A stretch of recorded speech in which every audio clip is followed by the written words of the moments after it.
Story 1. The Dog at the Door. The first heavy drops of rain began at dusk, spattering against the roof and windows of Caroline's little house at the edge of town. By nightfall, the storm had swelled into something monstrous, the kind of autumn squall that rattled old glass panes and turned the dirt roads into winding rivers of mud. Inside, Caroline had tucked herself in for the night with her golden retriever, Max. He was her shadow, her guardian, the only company she had since moving to the quiet property 6 months earlier. She'd left the city in search of peace and simplicity, but often, on nights like this, the isolation pressed down like a weight. She tried to ignore it, curling up on the couch with a blanket, sipping lukewarm tea while the storm thrashed outside. The wind made the trees creak like ancient timbers. Somewhere in the distance, a loose shutter banged against its frame with a hollow rhythm. Max lay at her feet, head heavy on his paws, his golden fur warm against her ankles. He was calm, almost asleep, until sometime near midnight. That was when the growl began. At first, it was so low she thought it was part of the thunder, a rumbling vibration beneath her skin. But when she looked down, Max's head was up, ears pricked, teeth bared. His entire body had gone rigid. The growl rolled from his chest in long, tense waves. "What is it, boy?" Caroline whispered, setting her mug aside. Max didn't take his eyes off the front door. Caroline frowned. She reached for the remote, clicking off the TV, letting silence fill the room except for the hammering of rain on the roof. That was when she heard it too, the faint sound of something outside. A shuffle? No, a presence. The dog's growl deepened, hackles rising along his back. He padded forward, every step deliberate, until he stood directly in front of the door. His nails scratched lightly against the wood as if he were trying to warn her away. Caroline's mouth went dry. She stepped closer, slowly, heart thudding. She pressed her eye to the peephole. Nothing.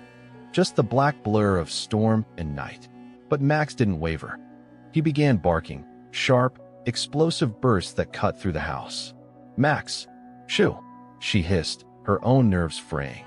She placed a hand on his back, trying to calm him, but he flinched under her touch, body trembling with some primal alarm. And then, knock. A single, heavy thud on the wood. Caroline jerked back, hand flying to her mouth. The knock came again. Slow. Measured. Like the sound of someone's fist dragging weight into the blow. Max went wild, claws scraping frantically at the door, barking as though his life depended on it. He turned once, snapping his head toward Caroline as if trying to push her away. She froze. Her thoughts swirled. No one should be here, not at this hour, not in this storm. The road was washed out, her driveway a river of mud. No cars, no visitors. Who would even be out there? The knock stopped. For a full minute, the only sound was Max's ragged barking and the pounding storm.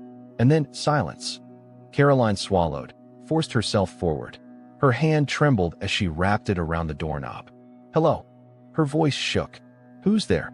No answer. Her fear was a living thing, wrapping around her chest, but the not knowing was worse.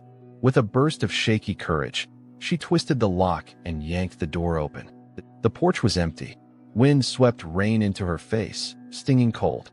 She stepped out just enough to glance around. The yard was a blur of shadow and water, trees thrashing, branches bowing low. No footprints marked the muddy path leading up to the steps. Nothing. Her stomach dropped. "See, Max. It's nothing," she said, forcing a laugh. But when she turned, Max was gone. Her breath caught in her throat. The space where he had stood seconds ago was empty. "Max." She shut the door quickly, panic prickling her skin. "Max. Here, boy." She scanned the room, expecting to see his golden fur darting into the kitchen or down the hall. But the house was silent, too silent. Then she saw it. On the hardwood floor near the hall closet lay Max's collar. The leather strap was unbuckled, the metal tag still glistening from the storm's damp air. And the closet door was open, just a crack. Her legs felt numb as she stepped toward it. "Max." Her voice was barely a whisper. The closet door creaked, moving on its own, slowly closing with a long, aching groan. And from behind it came a sound that made Caroline's blood run cold. Max's bark. But not the booming bark she knew. This was muffled, distant, warped, as if echoing from far underground. Her whole body shook. Her instincts screamed at her to run, to get out, to leave the house behind. But her love for Max anchored her in place. She pressed a trembling hand against the door and whispered, "I'm here, boy." The barking stopped. Silence pressed in. The storm outside seemed to fade, replaced by a stillness so heavy it hurt her ears. And then, faint, almost inaudible, came the sound of scratching, deep inside the walls. Not scratching to get in, scratching to get out. Story 2. The Cat in the Mirror. Daniel had always thought mirrors were strange things. They seemed so ordinary, just glass and reflection. But if you stared too long, something about them never quite felt right. Maybe it was the way they reversed everything, turning left into right, making you watch yourself from an impossible angle. He'd never admitted it to anyone, but even as an adult, he sometimes caught himself avoiding looking too deeply into them at night, afraid he'd see something staring back that wasn't really him. It was ironic, then, that his cat, Luna, adored the mirror in his hallway. Luna was an all-black cat with a splash of white under her chin, curious to the point of mischief and clever in ways that made Daniel sometimes wonder if she truly understood him. She had quirks, every cat did, but her mirror obsession unsettled him in a way he couldn't quite explain. She would sit in front of the tall, narrow hallway mirror for hours, tail flicking lazily, eyes locked on her own reflection. Sometimes she would paw lightly at the glass, not in the clumsy, playful way most cats did, but slowly, almost thoughtfully. Daniel would chuckle, shake his head, and joke to himself, "You've got a twin in there, huh?" Still, deep down, something about it made him uneasy. One evening in late October, as Daniel carried a basket of laundry down the hallway, he caught Luna at her usual post in front of the mirror. He was about to step past when something made him pause. He looked down at Luna. She was sitting primly, tail curling against the floor. Then he lifted his eyes to her reflection and froze. The cat in the mirror wasn't sitting. She was standing, balanced on two legs like a person, her dark fur hanging oddly over an elongated, upright form. Her yellow eyes weren't looking at the mirrored Luna at all. They were looking straight at him. Daniel staggered back, dropping a shirt from the basket. His breath caught in his throat. He blinked hard, rubbed his eyes, and looked again. Luna was on the rug, curled in a loaf, calmly licking her paw. The reflection was perfectly normal. Daniel stood there for a long time, the hum of the house settling around him, the storm outside pattering against the window. His skin prickled, but eventually he forced a shaky laugh.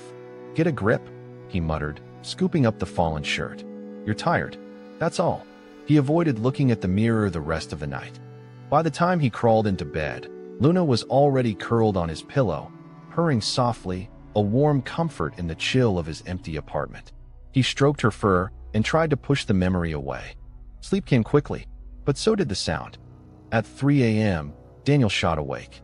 The room was dark, the silence heavy, until he heard it. Scratching, not the playful scratch of Luna at the door, not the rustle of claws on the walls or the floor. The sound was coming from the hallway, from the mirror, long, deliberate strokes of nails dragging down glass. Daniel sat up, heart hammering. Luna stirred on his chest, blinking sleepily, then settled back down as though nothing were wrong. That only made it worse. He reached for the lamp and flicked it on. Light filled the room, but the scratching didn't stop. Daniel's throat went dry. Slowly, carefully, he slid out of bed, setting Luna gently onto the blanket. She didn't resist, didn't even look up.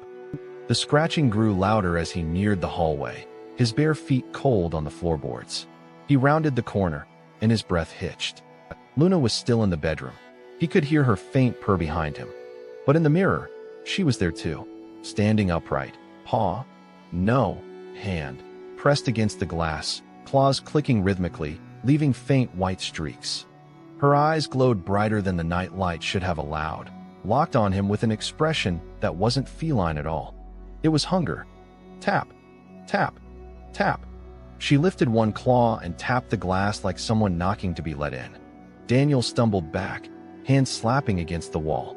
His mind screamed, "It's not real, it's not real, it's not real." But then the reflection tilted its head and smiled. Cats weren't supposed to smile. He bolted, rushing back into the bedroom, slamming the door behind him.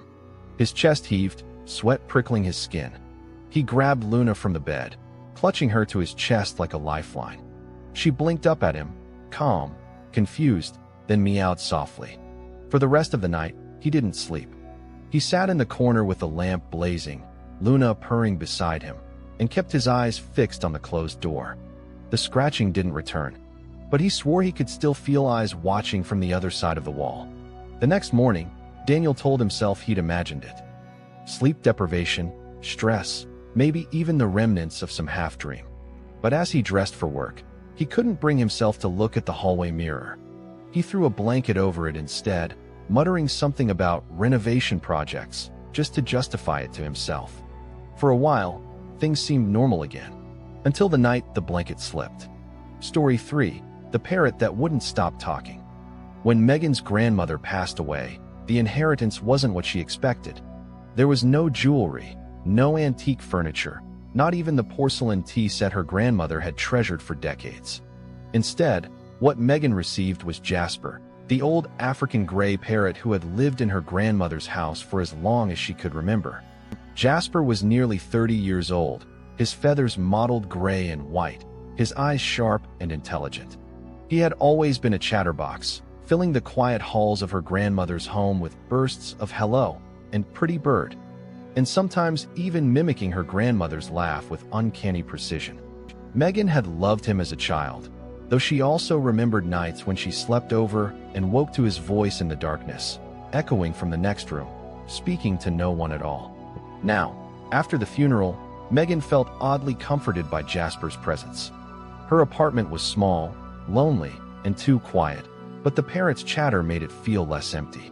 She set his cage in the corner of the living room, draped with a blanket at night, and listened to him repeat the same cheerful phrases her grandmother had taught him decades ago. For the first week, things were normal, almost nostalgic. Then Jasper learned something new. It was late, close to midnight, when Megan first heard it. She was lying in bed, the glow of her phone illuminating her face, when a voice echoed from the living room. "Help me. Let me out." Megan froze. She strained her ears, thinking she must have imagined it, but then it came again, clear and plaintive. "Help me. Let me out. Jasper." She sighed, a nervous laugh escaping her lips. "Okay, creepy bird," she muttered, rolling onto her side. "He must have picked it up from television," she reasoned. Maybe some crime show her grandmother watched in the background. African Greys could remember phrases for years. Still, she couldn't shake the unease that threaded through her chest. She slept poorly, waking again and again to the echo of Jasper's new words. Over the next week, the phrases multiplied. At first, it was just "help me. Let me out." Then, "he's in the walls. Behind you." Each time, Megan told herself it was nonsense. Parrots repeated what they heard, even snippets of conversation overheard decades ago. Her grandmother's house was old. Maybe visitors had said strange things. But the way Jasper said it, the way his voice dropped into a low, guttural tone, not his usual sing-song chirp, set her teeth on edge. Sometimes, it didn't even sound like Jasper at all. One Friday night, Megan had friends over for drinks. Jasper was lively, charming her guests with whistles and pretty bird, and his uncanny ability to mimic Megan's ringtone. Everyone laughed, until Jasper suddenly croaked out, "He's watching. Don't turn around." The laughter died. Her friends exchanged uneasy glances. Megan forced a chuckle, mumbling something about "old bird," weird tricks, but her hands shook as she poured another glass of wine. Jasper's eyes glittered in the corner, unblinking. By the second month, Megan stopped covering Jasper's cage at night. It didn't matter if the blanket was on or off. She still heard him. Sometimes she would wake at exactly 3:03 a.m. to the sound of his voice, repeating a single phrase over and over. "She's still here. She's still here. She's still here." The first time he said it, Megan thought of her grandmother and wept quietly into her pillow. But the more he repeated it, the less it sounded like comfort and the more it sounded like a warning. The breaking point came one stormy night. Megan was pulled from sleep by a shriek, sharp, desperate, unlike any sound Jasper had made before. She bolted upright, heart pounding, and sprinted to the living room. The cage door was wide open. Her stomach dropped. She never left it unlocked. "Jasper," she whispered, scanning the room. Rain lashed the windows, wind howled through the trees outside, but inside the apartment everything was still. Then, from the kitchen, came a voice. "Help me. Let me out." Her blood went cold. She stepped cautiously into the kitchen, every hair on her body standing on end. The light switch clicked, flooding the room with harsh yellow light. The counter. Jasper's cage sat on the counter, though she knew she'd left it in the living room. The door was swinging shut with a soft metallic creak. And inside, there was no bird. Only a single, long feather. Gray, but not the soft mottled gray of Jasper's plumage. This one was darker, almost metallic in sheen, and far too large for a parrot. As Megan stared, frozen in the doorway, the voice came again. But it wasn't Jasper's voice anymore. It was deeper, rougher, almost human. "Behind you." Megan turned. The kitchen light flickered, and in the reflection of the darkened window above the sink, just for a heartbeat, she swore she saw her grandmother standing there, eyes hollow, mouth moving silently, as if trying to speak through Jasper's stolen words.